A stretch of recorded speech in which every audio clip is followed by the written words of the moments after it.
전국 녹차 생산량의 3분의 1가량을 담당하는 하동군이 차산업 발전을 위한 다양한 시도를 이어가고 있습니다.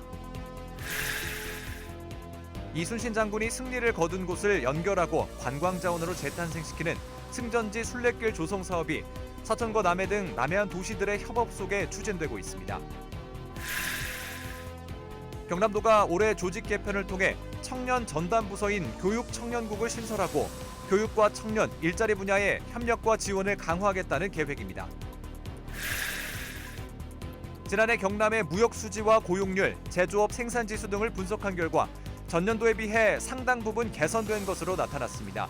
상승세를 이어가기 위한 정책들도 잇따라 발표되고 있습니다. 지자체에 기부 체납되지 않은 채 경매에 넘어간 도로를 낙찰받아 인근 주민에게 통행료나 토지 매입을 요구하는 사례가 전국적으로 늘고 있습니다. 최근 사천에서도 비슷한 일이 발생했는데 객원 기자와 짚어봅니다. 시청자 여러분 안녕하십니까? SCS 뉴스인타임 시작합니다. 커피와 외국산 차가 국내로 들어오면서 국산차의 소비량이 점점 줄어들고 있는 실정입니다. 이런 가운데 전국 녹차 생산량의 3분의 1가량을 담당하는 하동군이 차산업 발전을 위한 다양한 시도를 하고 있어 눈길을 끕니다. 보도에 김상엽 기자입니다. 우리나라에서 처음 녹차를 재배했고 녹차 문화를 확산시킨 역사성을 가지고 있는 하동군. 하지만 커피와 외국산 차의 수입이 늘면서 국내 녹차 시장이 타격을 받고 있습니다. 이런 가운데 하동군은 국내 차 산업을 부흥시키기 위해 고군분투하고 있습니다. 지난해 국내 최초로 정부에서 공식 승인받은 하동 세계차 엑스포를 선보였고 하동 녹차연구소는 다양한 녹차 상품을 개발하고 있습니다. 세계적인 음료 전문 업체인 미국 스타벅스에도 하동산 가루 녹차를 납품할 만큼 품질도 인정받았습니다. 여기에 더해 녹차 수도라는 슬로건을 달고 있는 전남 보성군과 자매결연을 맺고 차 산업의 부흥을 도모한다는 방침입니다. 대한민국의 차 산업을 주도하는 두 지자체가 차 산업의 발전을 위해서 이렇게 손을 맞잡았습니다. 커피와 외국산 차의 공세를 이겨내고 우리 한국 전통차가 널리 세계적으로 인정받고 대한민국 차산업 발전을 위해 노력해 나간다면 침체된 차산업의 제2부흥기를 만들 수 있다고. 두 지자체는 먼저 차산업 발전과 관련한 연구 영역에 나서기로 했습니다. 국책 사업 발굴을 위한 공동 영역을 추진해 차산업 발전을 도모하고 또 소비 활성화를 위해 두 지자체가 공동 마케팅을 추진합니다. 민간 차 관련 단체는 물론 학술단체 교류도 늘린다는 방침입니다. 오는 5월에 개최되는 하동 야생차 문화축제에도 더욱 힘을 쓰기로 했습니다. 엑스포 개최 이후 열리는 첫 야생차 축제를 지역민과 관광객이 모두 만족하는 행사로 만든다는 계획입니다. 국내 차 산업 발전을 위해 라이벌 고장과 손을 잡은 하동군. 보성군과 협력을 통한 새로운 발전 방향이 한국 차 산업의 부흥을 다시 이끌 수 있을지 기대가 모아집니다. SCS 김상엽입니다. 경남은 이순신 장군이 지휘한 수많은 전투가 치러진 만큼 그 흔적을 쉽게 찾아볼 수 있습니다. 이순신 장군이 승리를 거둔 곳을 연결하고 관광자원으로 재탄생시키는 승전지 순례길 조성 사업이 추진되고 있어 눈길을 끕니다. 보도에 허준원 기자입니다. 지난달 20일 개봉한 김한민 감독의 영화 노량 죽음의 바다. 개봉 이후 10일 정도 박스오피스 1위를 차지했고 19일 기준 누적 관객 수는 440만 명을 넘겼습니다. 앞서 개봉했던 명량과 한산, 용의 출연까지 이른바 이순신 3부작이라 불리는 영화들이 연이어 관객 몰이를 해 이순신 장군에 대한 국민들의 관심이 얼마나 큰지 알 수 있습니다. 실제 전투가 벌어진 경남에는 이순신 장군의 흔적이 많이 남아 있습니다. 특히 장군의 상징과 같은 거북선은 그 모습을 곳곳에서 찾아볼 수 있습니다. 1592년 7월 8일 이순신 장군이 처음으로 거북선을 이끌고 출전한 곳이 바로 이곳 사천입니다. 경남도는 사천과 남해 등 이순신 장군이 승리를 거둔 지역에 순례길을 조성하는 사업을 추진하고 있습니다. 이순신 장군 승전지 순례길 조성 시범 사업은 기념관이나 공원처럼 거점 중심이었던 이순신 장군 관련 관광 자원을 선형 관광 자원으로 개발하는 사업입니다. 육로를 따라가며 이순신 장군과 관련된 명소를 둘러보고 더 나아가 미래에는 UAM과 같은 항공교통을 이용한 관광까지 접목시킬 예정입니다. 2024년부터 2030년까지 사업비 411억 원이 투입되는데 사천과 남해, 통영, 창원, 거제 등 5개 지역에서 진행됩니다. 남해안 전체를 걸을 수 있는 챌린지 형태의 순례길과 그리고 이제 특정 지역인 승전지를 중심으로 해서 관광 면소화시키는 사업으로 구분을 해서 사업을 추진할 계획이고요. 이제 보행 환경이 조금 부족했던 구간을 보행 환경을 개선하는 사업, 그런 형태로 올해 경남도가 문화체육관광부로부터 확보한 예산은 국비 10억 원. 추가 예산 확보에 나서 사업이 궤도에 오르면 남해안권 관광벨트의 핵심 축을 맡는 관광 사업으로 자리매김할 수 있을지 주목됩니다. SCS 허준원입니다. 수도권 집중 현상이 심화되면서 지방대학과 기업 모두 위기입니다. 청년들이 지역을 떠나고 청년들이 없어지니 기업에선 인력 충원이 쉽지 않은데요. 이 문제에 대응하기 위해 경남도가 올해 조직 개편을 통해 전담 부서를 신설하고 교육과 청년, 일자리 분야의 협력과 지원을 강화하겠다는 계획을 밝혔습니다. 조서희 기자입니다. 경남은 지난해 초고령 사회가 됐습니다. 65세 이상이 전체 주민등록 인구의 20.6%를 차지하며 초고령 사회로 진입하게 된 것입니다. 반대로 젊은 층은 계속 줄고 있습니다. 지난해 18,800여 명의 청년이 경남을 떠났습니다. 여기에 학령 인구까지 감소하며 지방대학은 신입생 미충원 위기에 직면했고 기업의 인력 확보도 어려움에 처했습니다. 경남도는 교육청년국 신설이란 대책을 내놨습니다. 청년 유출의 원인을 파악하고 개선해 청년이 살기 좋은 경남을 만들겠다는 겁니다. 과감한 대학 혁신 지원을 통해 지역의 맞춤형 인재를 양성하고 지역 산업의 고도화와 첨단화를 견인해 지역 청년들의 정착과 새로운 일자리를 창출하는 교육청년국의 큰 목표는 지역 인재를 양성하고 청년을 정착하게 해 일자리를 창출하는 선순환 구조를 만드는 것입니다. 지역 대학 신입생 충원율 92%, 글로컬 대학 지정 3곳, 청년 인구 순유출 10,000명 이하 등을 올해 전략 목표로 잡고 지원에 나선다는 계획입니다. 도는 혁신하는 대학에 인센티브를 제공하고 청년 유출 원인별 맞춤 정책을 시행하면 인구 유출을 막는 데 더불어 인식 개선까지 가능할 것으로 기대하고 있습니다. 청년들이 즐기고 다양한 네트워크를 형성할 수 있도록 가칭 경남 청년 엑스포를 개최하겠습니다. 다양한 분야의 인플루언서들의 강연 프로그램도 운영하는 등 경남 사랑 캠페인을 적극 추진하겠습니다. 지난해 순유출 인구가 전국에서 2번째로 많았던 경남. 교육기관을 넘어 지자체까지 지역 인재 양성에 손발을 걷어붙이며 청년 붙잡기 정책의 안간힘을 쓰고 있습니다. SCS 조서입니다. 최근 경남을 비롯한 광역지자체의 지난해 경제지표가 공개됐습니다. 경남 지역은 어려운 대대외 여건 속에서도 무역 수지와 고용률, 제조업 생산지수 등에서 유의미한 성과를 거둔 것으로 나타났는데요. 경남도는 이에 힘입어 기업과 소상공인, 전통시장에 대한 행정적 지원을 보다 강화한다는 방침입니다. 주요 내용을 하준 기자가 정리했습니다. 지난해 전국 수출 증가율은 마이너스 7.5%, 글로벌 경기 침체와 불안정한 국제 정세 속에서 고전을 면치 못했습니다. 이런 가운데 경남은 수출 증가율 15.2%로 광역 지자체 중 1위를, 무역 수지 161억 달러 흑자로 15개월 연속 흑자를 기록하며 나름의 성적을 거뒀습니다. 주요 품목인 선박과 승용차, FA-50 전투기를 비롯한 방산, 항공 분야 수출 실적이 두드러졌던 영향으로 풀이됩니다. 지난해 도내 수출액과 제조업 생산지수, 고용률 등 경제지표가 전년보다 개선된 것으로 나타났는데요. 경남도는 기업 혁신 성장과 민생경제 밀착 지원으로 지역 경제에 더욱 활력을 불어넣겠다는 계획입니다.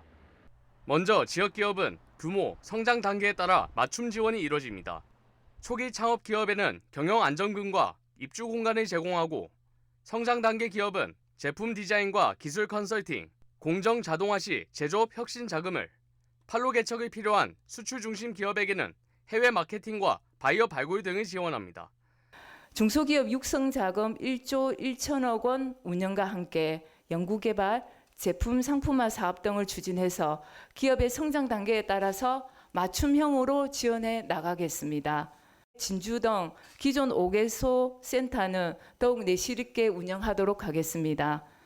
또 문화 콘텐츠, 정보통신과 같이 청년 선호도가 높은 비제조 산업의 성장 촉진을 위해 중소기업 육성 자금을 별도 편성하고 시장 분석과 지식재산권 인증 등을 돕습니다. 이 밖에도 수출 상담회와 수출 보험료 지원, 7,500억 원 규모의 지역 사랑 상품권 발행 등 중소기업 경쟁력 강화와 골목 상권 활성화에도 다양한 지원이 이뤄집니다. 어려운 여건 속에서도 주목할 만한 성과를 보인 경남 지역 경제. 각종 신규 추가 지원을 발판 삼아 더 높이 도약할 수 있을지 기대가 모아집니다. SCS 하주입니다.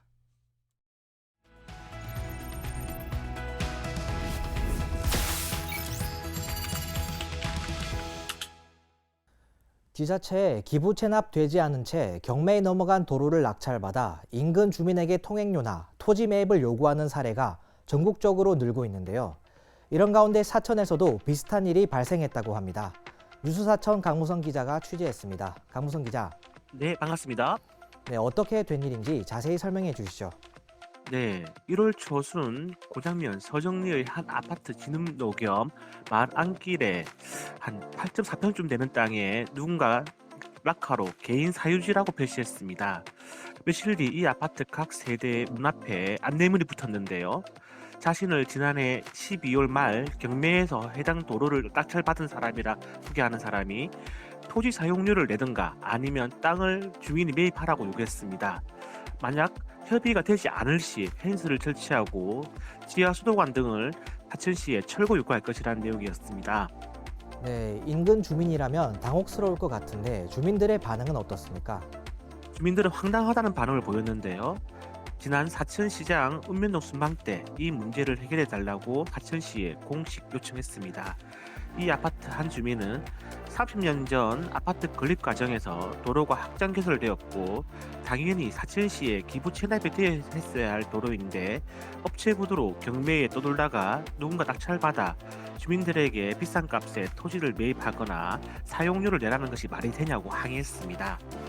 주민들은 수십 년간 도로로 사용되는 곳이 개인이 낙찰받았다고 해서 도로 이용자들에게 부담을 지울 수 없도록 확실히 법으로 못을 박아야 한다며 제도 개선의 필요성도 제기했습니다. 네, 이 시 차원에서의 조치도 필요해 보입니다. 사천시의 입장도 설명해 주시죠. 사천시는 최근 현장 조사를 다녀왔는데요. 만약 토지주가 교통을 방해하는 펜스 등 인공시설물을 설치한다면 교통방해 등으로 형사 고발될 수 있다고 알렸습니다. 하천시에서는 기존 도로로 사용되는 곳이 경매에 넘어가 비슷한 분쟁을 겪는 사례가 계속 생기고 있다면서 해당 도로에 교행이 방해될 정도로 인공시설물을 설치할 경우 강력 대응할 것이라고 밝혔습니다. 또한 하천시는 최근 도로로 사용되는 곳을 새롭게 구입한 토지주가 지하에 있는 수도관과 하수관 등을 철거해달라는 소송을 제기한 곳이 두세 곳 있었으나 모두 사천시가 이겼다고 밝혔습니다. 토지 사용료 역시 사천시를 상대로 소송을 해야 하는 것이지 인근 주민들에게 합의를 요구하는 것은 맞지 않다고 밝혔습니다. 최근 대법원 판례에 따르면 독점적, 배타적 사용 수익권의 행사가 제한되는 토지의 소유권을 경매, 매매, 대물 변제 등에 의해 특정 승계한 자는 그 토지 부분에 독점적이고 배타적인 사용 수익권을 행사할 수 없다고 되어 있는데요. 사천에서도 몇 년 사이 비슷한 분쟁이 잇따르고 있습니다. 네, 강무성 기자 잘 들었습니다. 네, 고맙습니다. 네, 지역에서 발생한 비슷한 법적 분쟁에서 법원은 사천시의 손을 들어준 바 있는데요. 이번 사태 어떻게 일단락될지 지켜봐야 하겠습니다. 서부경남 지필이기였습니다.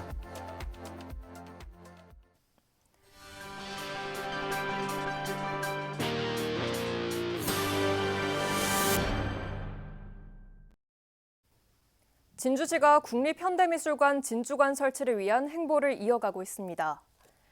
조교일 진주시장은 18일 국립현대미술관을 방문해 김성희 관장과 면담을 가졌습니다. 조 시장은 이 자리에서 한국 채색화의 흐름 특별전의 성공적인 개최와 각종 학술 강연 등을 소개하며 국립현대미술관 진주관 설치에 대해 적극 협조해달라고 당부했습니다.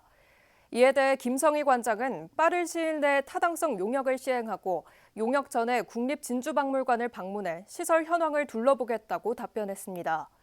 진주시는 국립진주박물관 이전 건립 이후 국립현대미술관 진주관 유치를 추진하고 있으며 정부는 올해 예산에 설치 타당성 용역비 2억 원을 반영하기도 했습니다.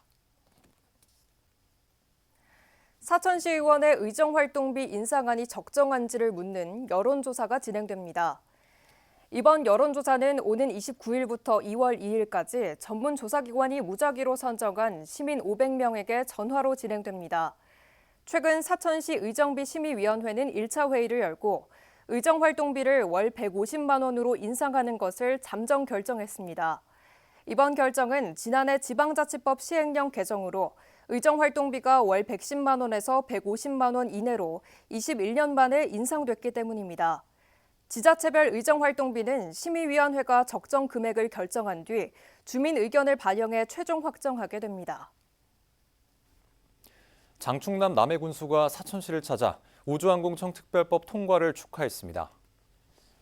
장 군수는 지난 18일 박동식 사천시장과 만나 축하를 전하면서 동시에 우주항공청 설립을 위한 협력을 약속했습니다. 이날 방문에는 양 지자체 간부 공무원들이 함께 참석했으며 경제 효과 극대화와 상생 발전을 위한 실무 협조 등을 논의했습니다. 함양군이 경남도를 방문해 상하수도 분야 현안 사업을 건의했습니다.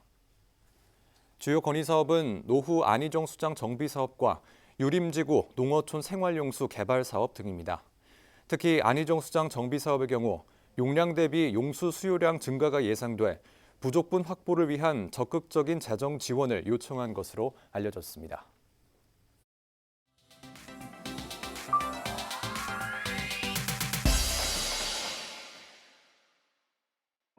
최근 진주시 공식 SNS에 올라온 사진입니다. 건물 옥상에 자동차가 빼곡한데요. 진주시가 불법 주차와 시민 불편 해결을 위해 지난 2020년부터 주차 공간 12곳을 조성했다는 정보와 함께 공유한 겁니다. 하지만 누리꾼들은 아직 주차 문제가 있는 곳이 많다며 추가 설치가 필요하다는 댓글을 남겼습니다. 더 많은 차가 주차할 수 있도록 효율적 공간 조성이 필요하다는 사람도 있었습니다. 한편 진주시는 앞으로도 주차 환경 개선을 위해 공영 주차장뿐만 아니라 유휴지를 활용한 주차장 조성, 부설 주차장 개방 등 다양한 사업을 추진할 계획입니다.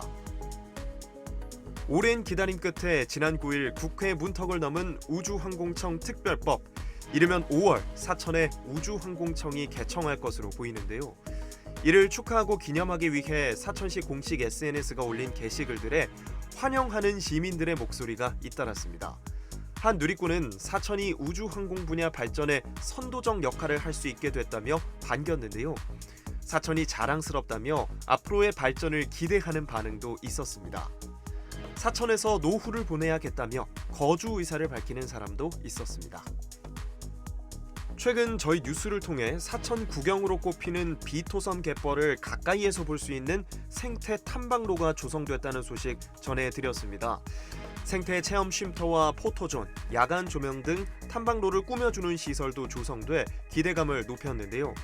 진주의 한 커뮤니티에 해당 보도 영상이 공유됐는데 누리꾼들의 다양한 반응이 올라왔습니다. 한 누리꾼은 수려한 자연 경관을 보며 방문 의지를 드러냈는데요.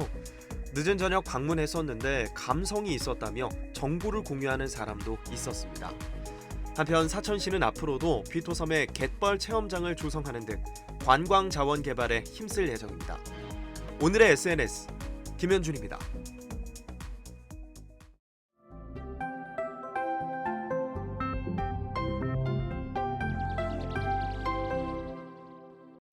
음주운전으로 인해 인명피해를 낸 운전자를 처벌하는 일명 윤창호법이 시행된 지 5년이 지났지만 작년 한 해도 여전히 음주운전 사고로 많은 사람들이 목숨을 잃었습니다.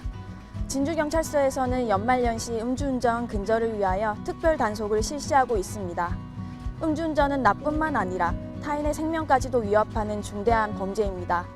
술자리가 있는 날은 대중교통을 이용하거나 부득이하게 차량을 가져가야 할 경우에는 대리운전을 반드시 불러야 하며 다음 날 숙취운전, 자전거, 개인형 이동장치 음주운전에 대하여도 유의해 주시길 당부드립니다. 이번 달 31일까지 음주 특별 단속을 실시할 예정이며 연중에도 주야간 구분 없이 음주 단속을 이어나갈 예정입니다. 시민 여러분들께서도 적극적인 협조 부탁드립니다.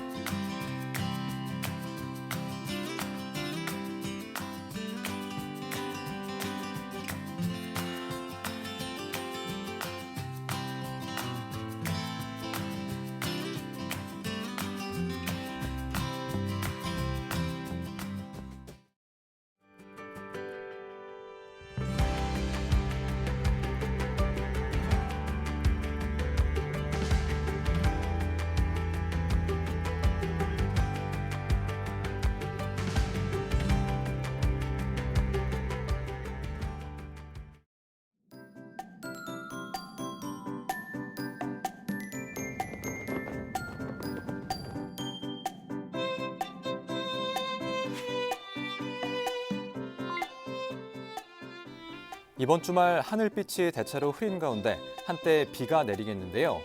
비가 그치면 기온이 뚝 떨어져 다음 주 초반에는 강추위가 찾아오겠습니다. 이어서 자세한 지역별 날씨 살펴보겠습니다. 서부 경남 지역 눈과 비 소식이 들어 있습니다. 아침 기온은 진주 4도, 하동 6도로 출발해 한낮에는 7도에서 9도 분포 보이겠습니다. 전국적으로도 종일 흐린 가운데 곳에 따라 눈이나 비가 내리겠습니다. 아침 기온은 서울 1도, 부산 8도로 출발하겠고 광주의 한낮 최고 기온은 9도 예상됩니다. 남해 동부 앞바다도 오후에 비가 내리겠는데요. 물결은 한때 높게 일겠고 바람은 강하게 불겠습니다. 해안가 시설물 관리에 주의하셔야겠습니다. 이어서 삼천포 기준 조석표 살펴보겠습니다. 물때는 두물, 만조 시각은 오후 4시 42분, 간조 시각은 밤 11시 예상됩니다. 사천공항 날씨 정보입니다. 토요일 오전 9시 기준 하늘빛이 흐리겠는데요.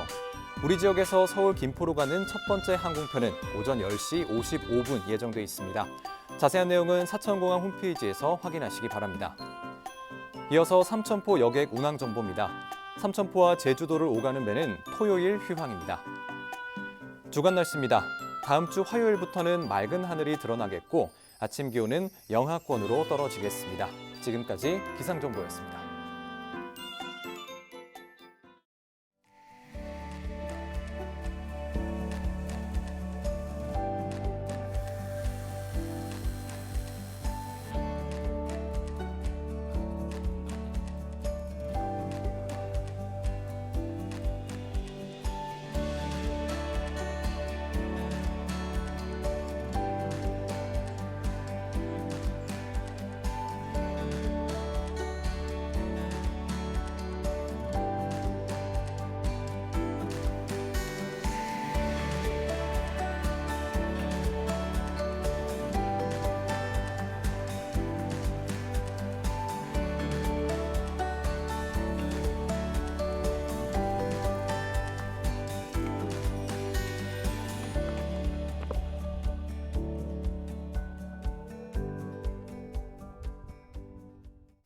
저희가 준비한 소식은 여기까지입니다. 시청해주신 여러분 고맙습니다.